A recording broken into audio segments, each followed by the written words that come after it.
Membres du jury, cher public et bien sûr cher contradicteur. Nous y voilà, vous et moi, deux égaux, face à face, dans un concours d'éloquence. Nous sommes aujourd'hui à l'aube d'une finale, où seulement l'un d'entre nous sortira vainqueur. Fruit du hasard, c'est le sujet de l'altruisme qui révèle nos égoïsmes propres, tous deux empreints d'une volonté farouche de victoire. Voici la question que s'est posée Martin un matin. L'altruisme est-il un jeu interdit? Question délicate, mais la réponse est évidente. Ce jeu, représentant du soi-même, ne peut trouver sa place dans la pratique de l'altruisme. Tout d'abord, regardons le terme principal du sujet, l'altruisme. L'altruisme qui vient du latin alter, l'autre, et du suffixe isme, correspondant à une attitude, un comportement, une doctrine, une idéologie ou une théorie. L'altruisme, c'est alors adopter un comportement caractérisé par des actes, ne procurant pas davantage à l'individu qui les exécute, mais qui sont bénéfiques à l'autre. L'altruisme est la disposition, le caractère qui conduit à s'intéresser, à se consacrer et à vouloir le bien aux autres, à les aider, sans rien attendre en retour. L'altruisme est donc la transformation de ce sentiment désintéressé, qu'est la compassion, du latin compatio, souffrir avec, en acte spontané ou réfléchi. Le mot ne proposant qu'une unique acceptation, un seul sens, et son antonyme étant l'égoïsme, composé du même suffixe, et surtout du mot ego, le je, le soi, je pourrais interrompre ici ma thèse. L'altruisme interdit bel et bien le jeu. Mais le seuil de temps imposé pour la plaidoirie me permet encore de parler ex professo de l'altruisme. Je vais alors dès à présent m'employer à accumuler les preuves et les évidences, à l'instar de notre modèle d'altruisme moderne, Jawad Ben Daoud, dont la générosité désintéressée a inspiré bon nombre de philanthropes. On m'a demandé de rendre service. J'ai rendu service, déclarait-il en 2015, la voix empreinte de sagesse. Mes contradicteurs opposeront que si l'on gratte à la surface de l'altruisme, on y trouvera un égoïsme caché. Mais c'est en vérité de s'y méprendre. Le véritable altruisme, c'est celui qui pense et qui agit pour l'autre. Le jeu existe-t-il quand une personne plonge dans l'eau glacée pour sauver cet enfant qui se noie? Le jeu existe-t-il lorsque les justes ont aidé d'innombrables familles juives à se cacher d'un régime qui les dépossédait de tout? Cet exemple que je prends, celui du juste, en est l'illustration même. En effet, le pasteur André Trocmé et sa femme Magda, et bien d'autres encore, ont, au péril de leur vie, tenté de sauver celle des autres.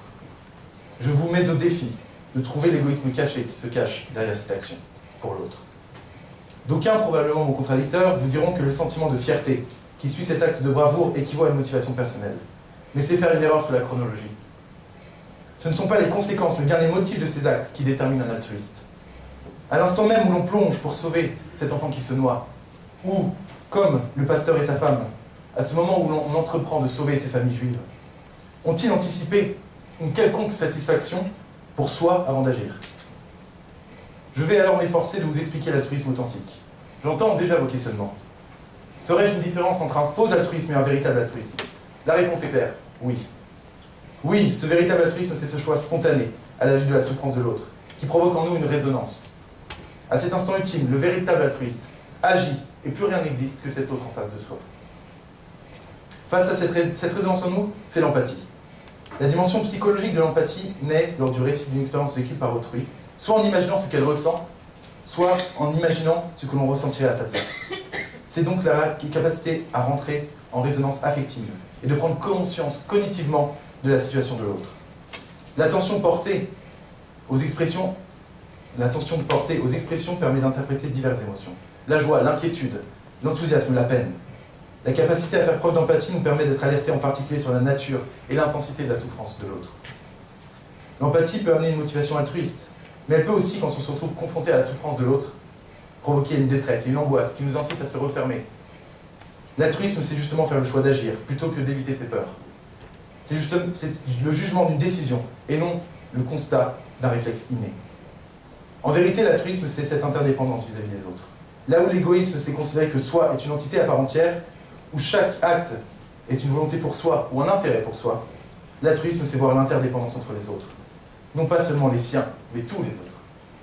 Martin Luther King disait « Le véritable altruisme ne se limite pas à la capacité de plaindre autrui, c'est aussi la capacité de comprendre. La pitié n'est pas forcément autre chose qu'envoyer un chèque, alors que la véritable compréhension est l'attention personnelle qui exige le don de l'âme, de l'esprit. » En somme, l'altruisme interdit le jeu. Sinon, il n'est plus l'altruisme. Si derrière cette volonté d'aider l'autre se cache un intérêt pour soi, alors ce n'est plus l'altruisme. Si pour se soulager de la pitié que l'on ressent, Si c'est pour se soulager de la pitié que l'on ressent, que l'on a mis fin à la souffrance de l'autre, alors ce n'est plus l'altruisme. Si pendant l'action dite altruiste, on agit envers l'autre dans le but de combler un vide personnel, alors je vous le redis, ce n'est plus l'altruisme. L'altruisme est forcément désintéressé. Il s'étend au-delà de soi, de son groupe, ou d'un bénéfice que l'on pourrait en tirer. Et c'est ici que se trouve toute la complexité de l'altruisme face à ce jeu. La philosophie altruiste est simple. Ne prêtons pas attention à notre ego. Son bourdonnement nous empêche d'écouter autrui. Alors évidemment, l'interdiction de ce jeu nous interroge sur la sanité de s'oublier pour autrui, de laisser l'alter se substituer à l'ego. Lutter comme le requiert l'altruisme est un combat quotidien pour effacer notre jeu, dans le but de se consacrer uniquement à l'autre. Le sacrifice du soi pour autrui est une conception difficilement imaginable. Comment alors être irréprochablement altruiste? Comment être prêt à risquer sa vie, sa santé, sans rien espérer en retour? L'altruisme remplace le jeu, le soi, l'autre devient alors le sujet de notre propre vie. L'existence pour soi est ainsi annihilée, laissant apparaître deux visages, l'un positif, où le vivre ensemble, la fraternité, est au cœur de nos préoccupations, en accord avec nos valeurs et nos principes. L'autre négatif, la mise en sourdine de ses propres désirs, envies, voire besoins, qui peuvent empêcher le développement personnel, l'épanouissement personnel. Pour illustrer mon propos, j'évoquerai Wesley Hawtrey, qui en 2007 à New York a failli, dans un altruisme fou, y laisser sa vie, et laisser ses filles orphelines de leur propre père. En effet, alors qu'il attendait le métro en compagnie de ses deux filles, un adolescent fit un malaise. Il s'effondra sur les rames du métro. Par un acte altruiste, Wesley n'hésita pas, se précipita pour sauver cet inconnu de 18 ans. Bien heureusement, Wesley, en sautant sur les rails, et maintenant ce garçon entre les deux rails, sauva celui-ci et survécut lui-même. Mais n'y a-t-il pas eu ici un abandon déraisonné du jeu, alors que le métro passait quelques secondes plus tard à 5 cm d'eux? Pourquoi a-t-il fait cela, alors que la perspective de mourir était si proche, et le risque de transmettre cette souffrance à ses filles irrémédiable? L'altruisme s'oppose à ce jeu, et s'oppose parfois, il est vrai, de façon déraisonnable. La volonté d'effacement du jeu que provoque l'altruisme semble difficilement quantifiable, mais elle est cependant possible. En effet, au-delà des pensées bouddhistes de l'altruisme, de l'éducation de certaines communautés dans le monde, qui permettent de comprendre, d'appliquer et d'éluder ce jeu interdit face à l'autre, et surtout pour l'autre, il existe un combat qui aujourd'hui résonne régulièrement dans nos esprits. Ce combat, c'est celui du réchauffement climatique. Le réchauffement climatique est la conséquence de notre égoïsme. Il en résulte que pour la première fois depuis le début de l'humanité, le sort des générations futures dépend étroitement de nos actes. Et c'est ici que l'exclusion du jeu de l'altruisme prend tout son sens. En effet, dans 100 ou 200 ans, nous ne serons plus là. Un combat désintéressé a déjà commencé, pour que les enfants de cette terre puissent à leur tour jouir de cette planète. L'égoïsme ou l'altruiste intéressé se dira « Pourquoi me préoccuperais-je des générations futures? Qu'est-ce qu'elles ont fait pour moi ?» En vérité, il se trouve fondamentalement là le véritable altruisme. Ici, l'homme ne pense pas alors à lui, il pense à l'autre, et qui plus est, à cet autre qui n'est pas encore né. Cette interdiction du jeu dans l'altruisme, c'est se donner à l'autre sans tirer aucun bénéfice personnel. Peu importe si la décision est raisonnable ou si elle ne l'est pas. Combattre ce jeu si indésirable dans l'altruisme, c'est défendre sa véritable conception. José Naroski, écrivain argentin, disait « Celui qui cache sa générosité est doublement généreux ». En effet, quand on cache sa générosité, si et seulement si on est altruiste, on ne souhaite tirer aucune gloire de cet acte envers l'autre.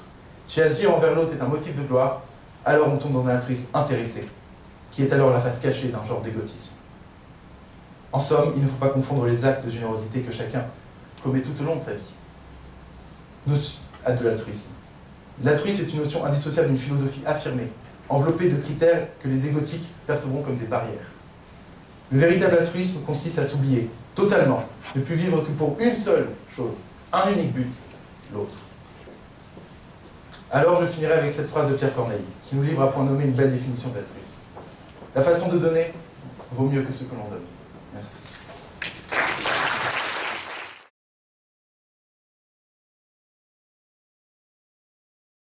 Chère présidente, chers membres du jury, cher public, chers contradicteurs, je crois que c'est dans l'air du temps, n'est-ce pas, de poser une question complexe et d'en vouloir une réponse simple.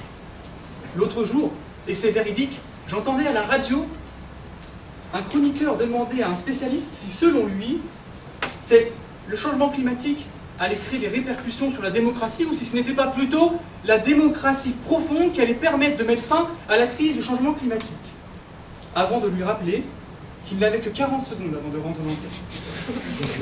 Et voilà qu'on me demande, moi, d'expliquer en 10 minutes pourquoi l'altruisme n'est pas un jeu interdit. Je ne laisserai pas ceux qui n'ont pas écouté mon contradicteur dans l'ignorance. Je ne laisserai pas les autres dans l'erreur. J'aurai pour vous, chers membres du jury, une attention particulière. Et pourtant, je ne veux pas spécialement vous instruire pour vous instruire. Je n'éprouve aucun plaisir, cher jury, à faire que mes mots et mon tact fassent pour vous un cocon de soif. Derrière ces actes louables se trouve en vérité de nauséabondes motivations. La chaleur que je vous apporte sert uniquement le brasier de mon ambition. Eh bien, si le faux altruisme, ou comme on l'appelle l'égo altruiste, était honnête, c'est comme cela qu'il se serait présenté. Cela nous enseigne deux choses. D'abord, que l'altruisme qui nous intéresse et que nous qualifierons de véritable cohabite avec un faux altruisme, aussi appelé égo-altruisme, quand l'égoïsme se réalise à travers l'altruisme. Ensuite, que lorsqu'on aide autrui de manière intéressée, on parle bien d'égo-altruisme, et non de jeu-altruisme. Les termes d'égo et de jeu diffèrent dans leur sens. Et pourtant, pour vous faire croire que l'altruisme est un jeu interdit, on vous dira que le jeu, c'est la préoccupation de soi.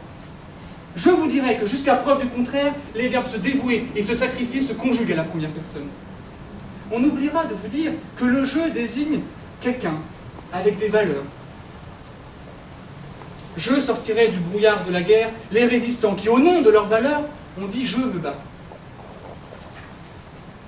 Pour vous donner un exemple concret et d'actualité d'égo-altruisme, imaginez que vous êtes à Intermarché et vous observez s'exprimer entre deux coups de poing la nature égoïste de cette personne qui désormais passe devant vous avec dans son caddie l'intégralité des pots de Nutella en promotion. Puis en sortant, cette même personne en extrait un de son caddie avant de le remettre à la banque alimentaire. Si vous n'aviez pas vu l'instant d'avant voler tous ces gens autour de lui, vous aurez vu un acte altruiste. Mais ayant vu son comportement précédent, vous comprenez que vous n'observez non pas un acte altruisme, mais un comportement altruiste, qui n'est qu'une façade.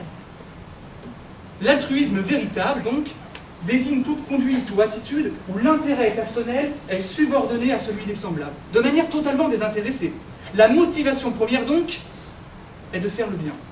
Faire le bien devient la finalité. Certaines personnes considèrent qu'un tel altruisme existe, mais uniquement de manière limitée. On vient en aide à une personne aimée, non pas à un parfait inconnu. On cite comme exemple l'altruisme biologique, qui fait référence à ce que certains appellent l'instinct maternel. À partir de là, Richard Dawkins, et cela montre que la frontière entre altruisme et égoïsme est ténue, nous explique qu'il y a aussi la théorie des gènes de l'égoïsme. Mes proches d'abord, puis les autres. D'autres, comme Mathieu Ricard, voient la possibilité d'un altruisme et véritable et sans limite, qui nous pousse à aider l'inconnu comme nous aiderions nos proches. Enfin, pour d'autres, l'altruisme devient un concept utopique. Schopenhauer disait « Chez l'homme comme chez la bête, entre tous les motifs, le plus capital et le plus profond, c'est l'égoïsme. Telle est la devise de l'homme. Tout pour moi, rien pour les autres. » Ainsi, l'altruisme serait un beau déguisement d'étoffe colorée qui s'agite en réalité sur les ressorts de l'égoïsme. L'altruisme serait un des nombreux apparats de l'égoïsme et n'aurait de place qu'au milieu des livres de Thomas More et de William Morris. Et qu'est-ce que le jeu? L'ego, en latin. C'était la mise en valeur de la personne par rapport à l'autre. Mais ce terme s'est affaibli, devenant « eo », et désignant du fait de cet affaiblissement uniquement le rôle d'exposant de la première personne. Eo se prononçait « jo », et suite à un nouvel affaiblissement, se prononce « je ». Ainsi, « je » ne vient pas directement d'ego, mais d'un affaiblissement de ce terme, avec un sens bien différent que l'idée première de mise en valeur d'une personne. Je n'est pas un synonyme d'ego, mais son évolution.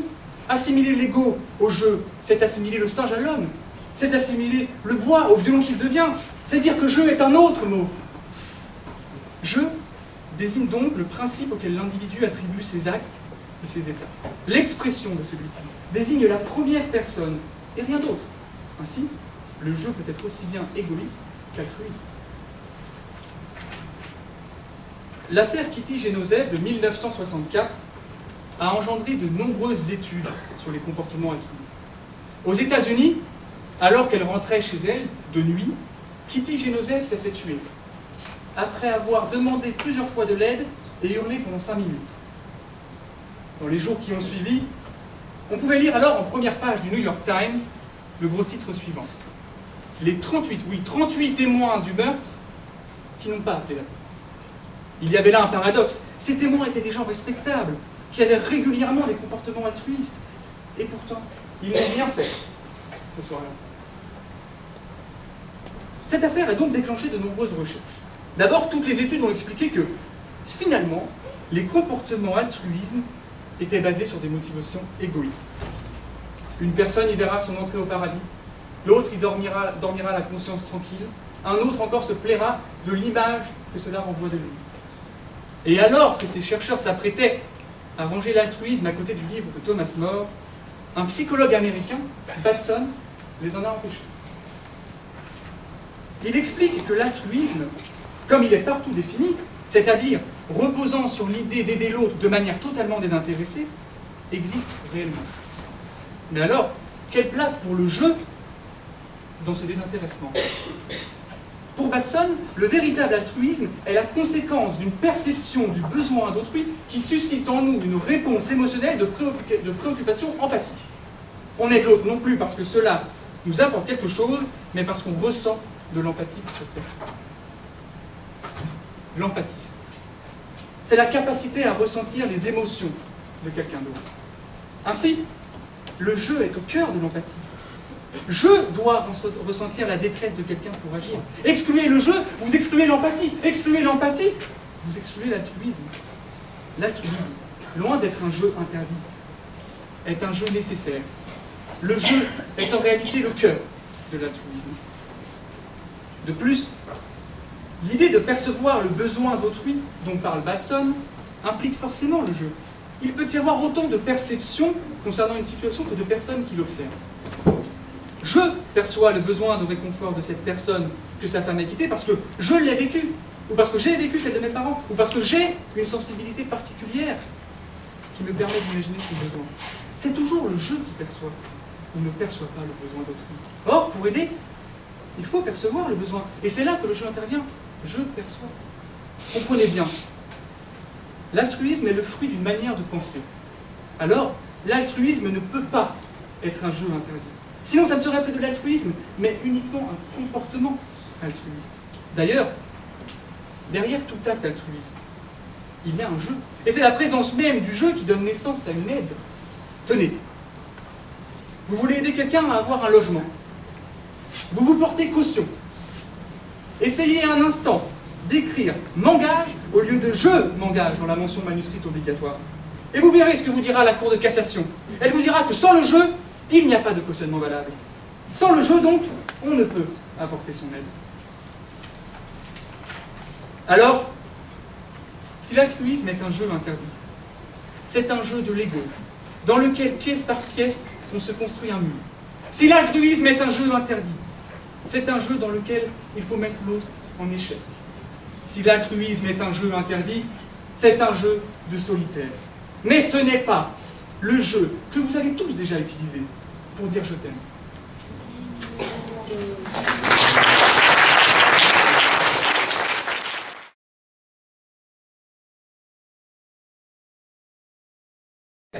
Le riche ne sait pas s'imaginer pauvre. Il a tort.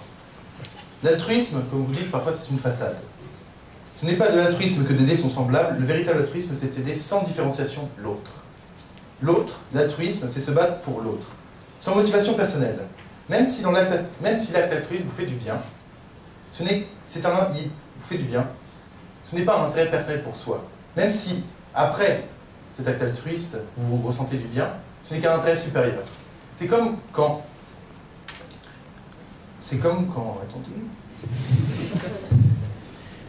lorsqu'on sème du blé ou des céréales. On oublie parfois que l'on obtient le foin. Et c'est toutes ces différences que représente l'altruisme. Quand on aide quelqu'un, quand on aide vraiment quelqu'un, quand on est altruiste, on ne réfléchit pas forcément directement à son intérêt personnel. C'est là où le jeu s'est exclu. Le jeu, c'est soi. Si vous aviez écouté Ricard plutôt que de le voir, votre vision de l'altruisme n'aurait été que plus claire. J'en ai fini.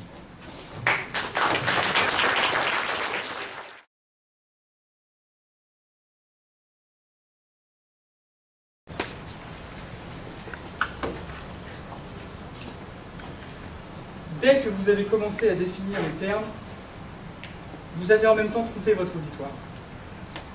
Volontairement, dans ce cas, vous savez réfléchir bien plus que vous n'avez de morale. Inconsciemment, dans ce cas, à défaut de savoir réfléchir, peut-être que vous êtes honnête. Et qu'inévitablement, vous conviendrez que mon raisonnement coule de source comme un fleuve large et tranquille, et vous laisserez porter.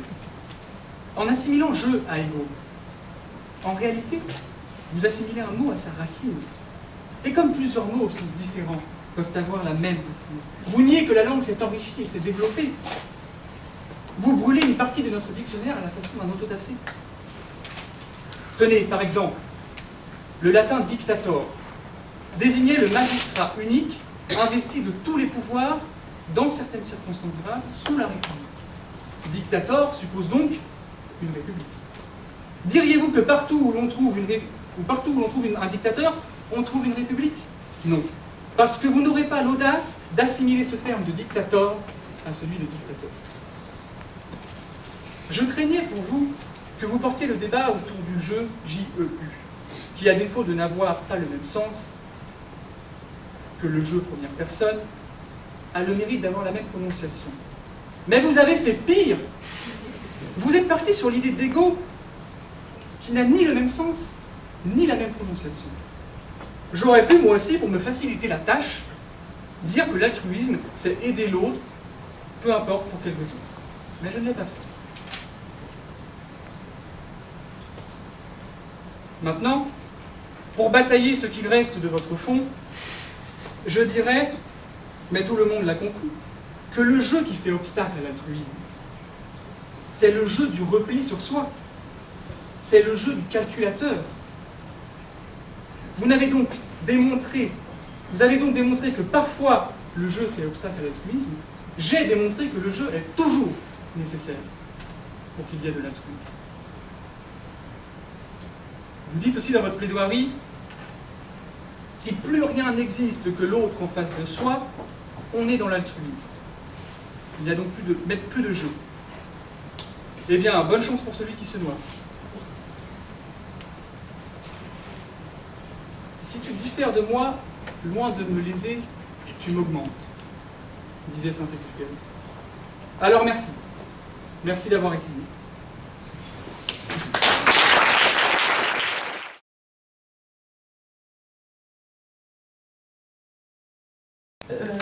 La parole est aux amis pour des questions qui souhaitent commencer.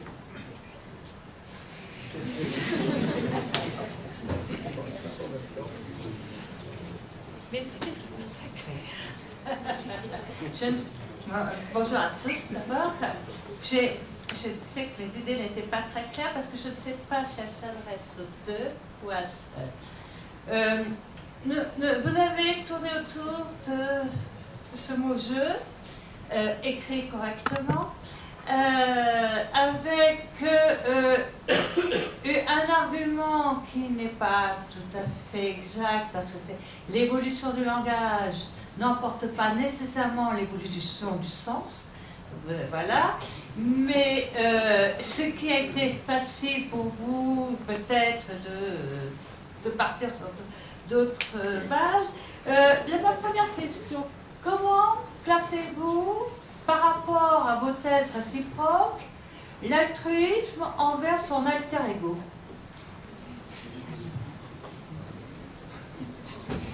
Je n'ai pas trop qui ça s'adresse. Peut-être aux deux.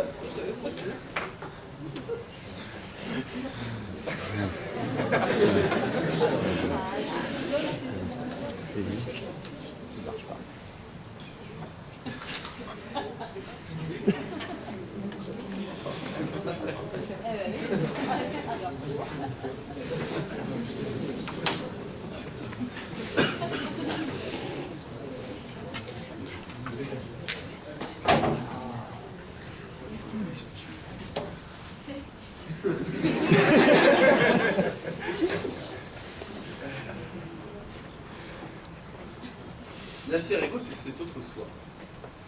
Et je pense que si on pense donc à cet alter ego, eh ben, ce n'est pas vraiment de l'altruisme, je dirais. Parce qu'en fait, l'altruisme, justement, c'est dépasser tout ce qui nous concerne nous et se consacrer aux autres. Jacques Attali, d'ailleurs, qui est dans cette image, Jacques Attali, c'est lui qui a théorisé récemment l'altruisme intéressé. Pour quelqu'un qui a dépensé autant d'argent pour rénover son bureau à la Beurre, et que pour développer l'Europe de l'Est, il y a là un défaut dans l'altruisme. C'est tout le défaut qu'a relevé M. McCarthy. Et quand on est altruiste, on ne pense ni à soi, ni à cet alter ego, ni à pas forcément cette proximité, ses enfants, comme l'a fait Wesley Hautrey. Il n'a pas pensé à ses enfants, il a pensé à l'autre, celui qui était en situation de souffrance absolue. Oui, mais est-ce qu'il l'a vu comme un autre lui-même ou pas?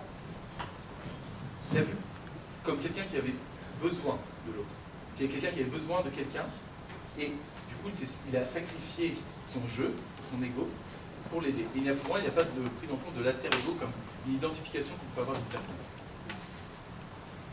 Eh bien, c'est facile, d'autant plus quand mon contradicteur a répondu avant. Je dirais que l'altruisme par rapport à l'alter ego, c'est l'idée justement même du fondement de l'altruisme, c'est l'idée d'interdépendance. Que nous avons besoin des autres et les autres ont besoin de nous. Et je pense que c'est juste ça en fait, c'est cette idée d'interdépendance qui fait que autrui est aussi important que nous. Je suis d'accord là-dessus, mais l'alter ego pour moi c'est quelque chose de proximité et pour moi on ne peut pas avoir 100 000 alter ego. Ça s'appelle l'humanité.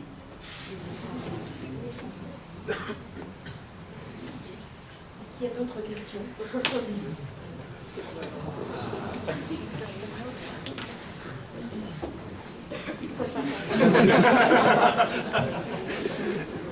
Monsieur Vergès, j'ai, à ma très exacte considération, apprécié ce que vous avez dit. J'aurais voulu, comme l'année dernière en TD de droit administratif, être beaucoup plus hostile, mais vous avez grandi, moi aussi. Je serai donc relativement bref et surtout relativement succinct. Que pensez-vous de cette phrase de Jean Rostand qui dit « L'altruisme est souvent un alibi ». C'est faux. C'est faux, tout simplement. Donc pour moi, l'altruisme, si l'altruisme est un alibi, dans ce cas-là, ce n'est plus de l'altruisme. En fait. Tout simplement, c'est du faux altruisme.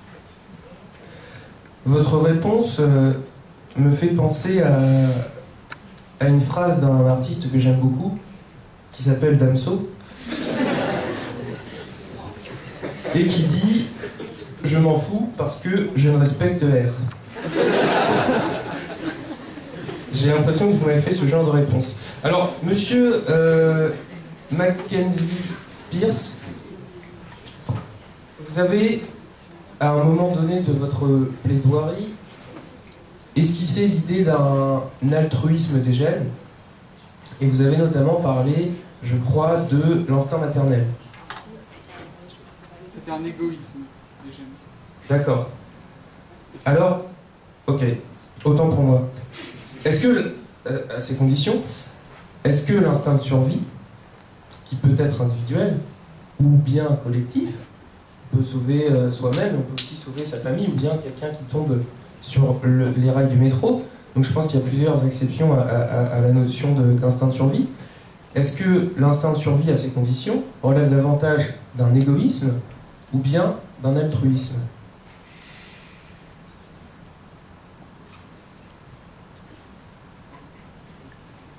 L'instinct de survie relève d'un égoïsme quand il s'agit de notre propre survie. En revanche, nous ne sommes plus dans l'égoïsme, nous sommes encore dans l'égoïsme s'il s'agit de la survie d'un de nos proches, c'est ce qu'expliquait Dawkins avec la théorie des gènes égoïstes, mais dès lors qu'on va mettre sa personne en danger pour des gens qui ne sont même plus dans ce cercle limité, là c'est de l'altruisme.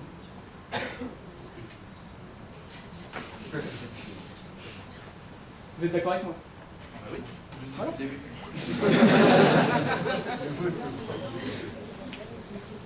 Merci. Merci.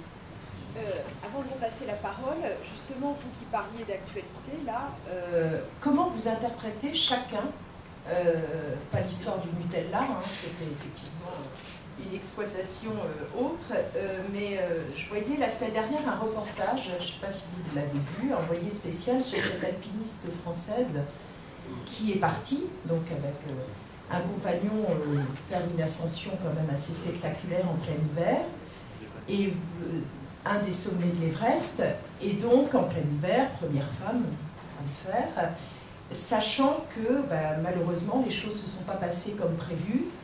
Il a fallu qu'elle parte, qu'elle laisse ce compagnon, donc déjà comment vous situez ça, et ce qu'ont pu faire les deux Polonais qui sont venus la secourir. Comment, dans cette perspective, dans la perspective de votre sujet, vous pourriez justement chacun tirer argument pour votre argumentaire, hein, qui est distinct, de cet événement. Qu'est-ce que vous en retirez? Alors surtout, évidemment, du côté des deux Polonais qui sont venus porter une... Est-ce que c'est d'altruisme, oui ou non? Oui. Je vous répondrai oui, directement, puisque c'est deux Polonais qui sont allés l'aider, et qui malheureusement, son conjoint est mort plus haut de la montagne, mais c'est de l'altruisme.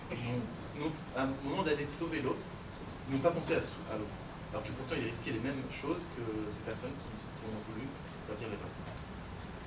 Donc il y a eu d'abord un égoïsme, donc elle a laissé son compagnon, puis un altruisme, les deux Polonais.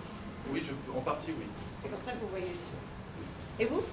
Alors, concernant les deux Polonais, je pense qu'on ne peut pas savoir s'il s'agit d'altruisme ou non.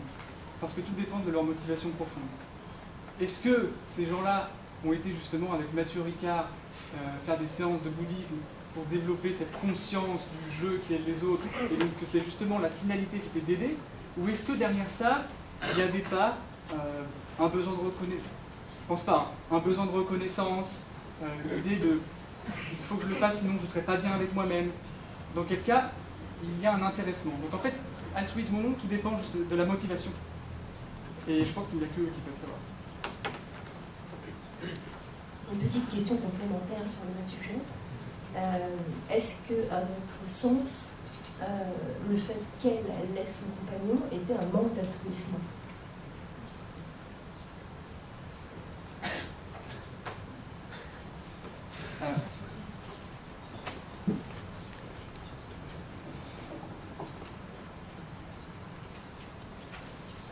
S'il n'y avait plus rien à, même s'il n'y avait plus rien à faire, je dirais que oui, mais je ne lui reprocherai pas. Ce que je veux dire, c'est que même s'il n'y avait plus rien à faire, tout dépend aussi de ce que pensait aussi cet homme. Peut-être que cet homme, pour son bien, voulait qu'elle survive. Je ne vais pas vous faire le scénario Titanic, mais donc oui, si c'est lui qui lui a dit je ne voudrais pas mourir en sachant que tu meurs aussi, ça peut devenir de l'altruisme. Mais dans tous les cas, je pense que s'il y avait eu un moyen, elle serait restée, bien sûr. En fait, elle ne savait pas. Elle ne savait pas. Ils lui ont dit qu'il viendrait, qu'il commencerait par aller chercher elle-même ou son compagnon, je ne sais plus ce qu'ils avaient dit. En fait, ils voulaient cacher le fait qu'elle descendrait ici. C'était une décision qui a été prise par l'équipe parce qu'ils ne pouvaient pas sauver les deux, tout simplement. Donc ma réponse est plus simple. Oui, voilà. Ça fait penser au crash d'un avion en Argentine sur la Concagua, où une équipe de rugby avait été décimée et certains blessés s'étaient laissés mourir pour les autres. Ça, c'est de l'altruisme. Ils n'ont aucune autre perspective que la survie des autres à ce moment-là. Et cette femme qui est descendue, en imaginant, évidemment, on pourrait penser que c'est de l'altruisme, mais en même temps, pourquoi ne s'est-elle pas dit, alors que les deux allaient être sauvés, de rester auprès de cette personne souffrante? Il y a une sorte, peut-être sans le savoir, d'égoïsme qui a eu lieu à ce moment de l'altruisme. Comme ça avait été le cas en Argentine où l'équipe de rugby, ces gens-là blessés se sont laissés mourir en attendant que les secours arrivent parce qu'ils savaient qu'ils n'avaient aucune chance pour que ces gens-là puissent justement malheureusement manger les corps de ces morts pour survivre. Pour faire suite aux réponses que vous avez données et plus généralement suite à vos plaidoiries, Vous définissez à chaque fois l'altruisme comme prenant naissance dans un sentiment d'empathie qui découle de la perception de la souffrance de l'autre. Et du coup, moi, je me demande, est-ce qu'il n'est pas possible d'être altruiste indépendamment de toute souffrance ou de tout besoin d'autrui? Est-ce que l'altruisme nécessite nécessairement un besoin en face? Pas forcément. Tout simplement non, le don du sang. On donne le sang sans savoir si quelqu'un souffre, on donne le sang pour quelqu'un qu'on ne connaît pas, sans savoir s'il souffre, c'est juste par précaution, voilà, on le donne, sans cette souffrance de quelqu'un en face de nous. Mais il y a un besoin. Il y a un besoin, peut-être. Bon, on ne ressent pas l'autre. Il n'y a pas cette empathie en fait. Il n'y a pas d'empathie, peut-être, mais il y a un besoin. Oui, il y a un besoin. C'est ça qu'on fait. Alors oui, moi je dirais, et justement ça va dans ma thèse, que sans forcément qu'il y ait de besoin, il peut y avoir un altruisme parce que c'est une manière de penser, une manière d'agir, et justement c'est là que le jeu est important. C'est je me dis que l'autre est aussi important que moi. Alors même qu'il n'y a pas encore eu de besoin, je me le dis. Donc je suis altruiste. Voilà.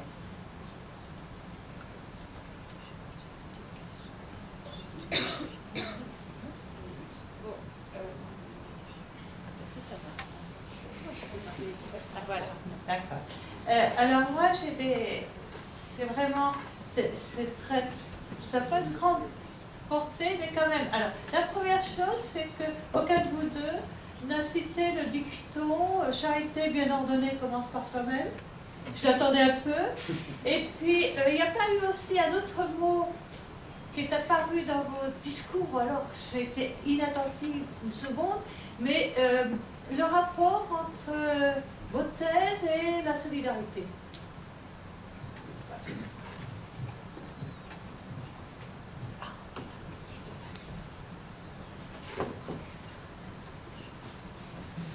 La solidarité, c'est une forme d'altruisme. Mais je préférerais que vous répondiez dans l'ordre. Dans l'ordre. Charité bien ordonnée commence par soi-même. Qu'est-ce que vous en pensez? Dans l'altruisme, c'est une philosophie. Donc dans ce cas-là, je ne pense pas qu'il y ait forcément un commencer par soi-même, puisqu'on s'oublie pour l'autre. Donc je ne pense pas qu'il y ait besoin de se réfléchir sur soi-même pour être altruiste. Je pense que il faut oui s'aimer soi-même parce que finalement les autres sont nos semblables. Donc c'est aussi en s'aimant qu'on peut aimer les autres. Et pour le deuxième point, je dirais que l'altruisme finalement est une manière de penser et la solidarité est une conséquence de l'altruisme. La solidarité, je me considère un peu comme je suis d'accord, c'est la solidarité est la conséquence de l'altruisme. La solidarité, c'est de l'altruisme aussi. La solidarité exclut le jeu. Comment? La solidarité exclut le jeu. La solidarité exclut le jeu avec ses interdépendances, oui, je pense.